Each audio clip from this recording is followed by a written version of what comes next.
appreciate this opportunity, and it's great to be with three good friends as we discuss sort of some of the opportunities and challenges with the industry. Before I jump into your question, I think one of the things I wanted to touch upon, and I'll use the United States as a lens, but Pontus certainly can jump in from a European angle because we see a lot of this as well. It's the rise of the gig economy, I think, that has really brought this issue to the forefront. You see in the United States and states like California and New York, where all of a sudden there was great interest with so many people jumping into Uber, Lyft, Instacart, whatnot, that they wanted to make sure that those individuals were being protected and that they got certain rights that would be generally afforded to an employee. And so it's understandable where all this came from. But as they started drafting rules to make these gig workers treated more like employees, people like direct sellers were starting to get pulled into this as well. And I think there's a fundamental difference between a direct seller and a gig worker. I think that's something that we should explore.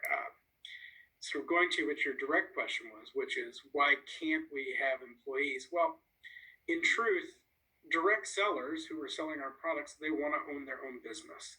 They want to be their own boss. They want to set their own hours. They want to find their own customers.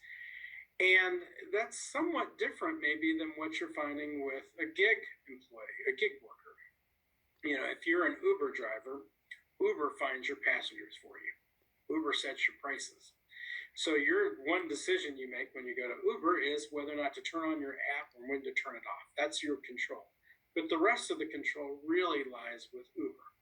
I know at Amway, when our distributors go sell products, you know, they're going to set prices. They're going to decide, they're going to go find their own customers. They're going to decide which of our product lines they want to focus more on. They want to be more in the health sector. Do they want to be more in beauty?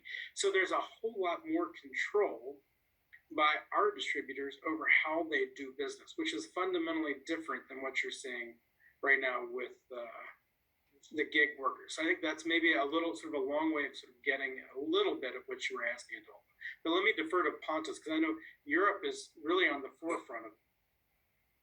Thank you, Kerry, and I fully agree. I mean, we see a lot of the same development. Just to reiterate and go back to, I mean, the original question from Adolfo, why don't we use employees and why do we need independent contractors? Well, I think it's both the beauty and sometimes honestly the frustration within direct selling that we work with independent distributors and we can't tell them how much or how little they should work. It's up to them how much time they decide to spend on their direct selling opportunity. So there is very little. I mean, we don't have, there's no fixed place of work, there are no fixed hours demanded. So you see a variety of different initiatives and different levels of commitment to the direct selling industry from different distributors, which is the way it should be. I mean, that's the beauty of direct selling, that there is a possibility for everyone to do a little bit or a lot, depending on your life situation at the moment. Perhaps you want to do a side gig. Perhaps that side gig grows and you decide to spend more time on it, or you decide to leave it for other venture. So, I mean, I think it's well established that direct selling only functions with independent distributors. Should we have employees, minimum salaries, etc.? You know, going back to you earn what you sell, basically. 100% of your remuneration essentially is based on the sales that you and your sales team are generating.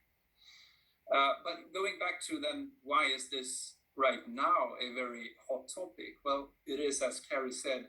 Kerry described a little bit the development in the US with the Uber companies, and there are a couple of court cases, I think, in California discussing workers' rights for Uber drivers.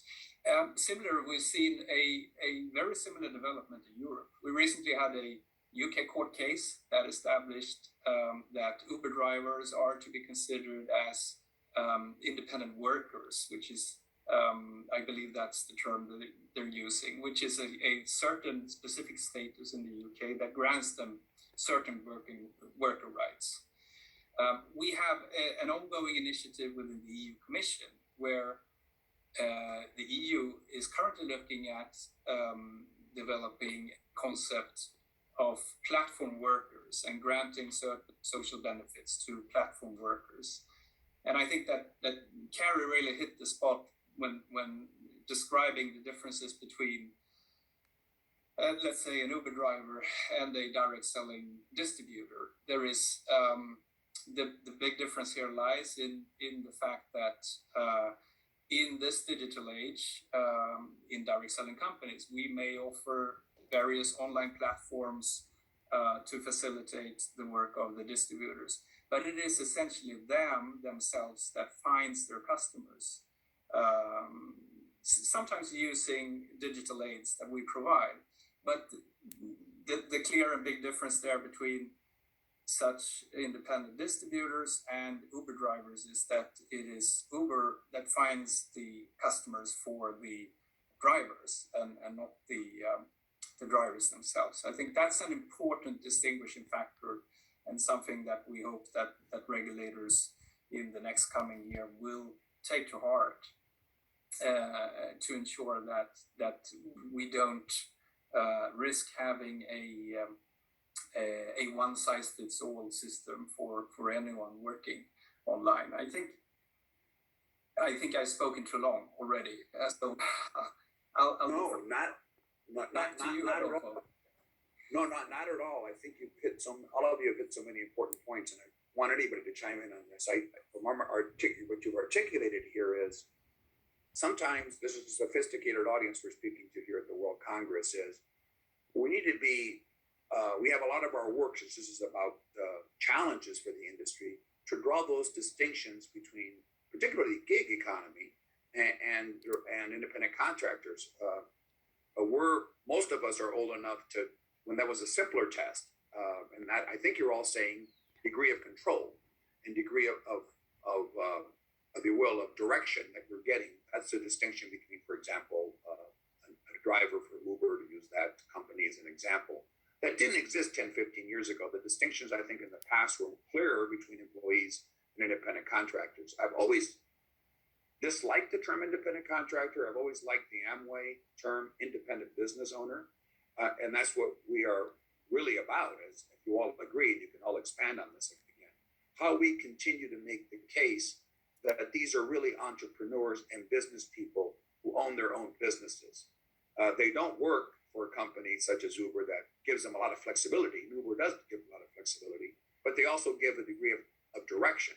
For example, just to all of you, is that an issue, for example, with the regulatory community, that we can demonstrate that people aren't compelled to do things, they work on their own when they want to work, and ultimately decide when they want to do it and how they want to do it. They don't have to pick people up at certain locations and the rest of it. Is that the distinctions that we need to make in the new reality to address your issue, Pontus, of one size fits all, to avoid that? Again, with our regulator friends that are listening in today, isn't that the key distinction, or are there other things that we need to consider?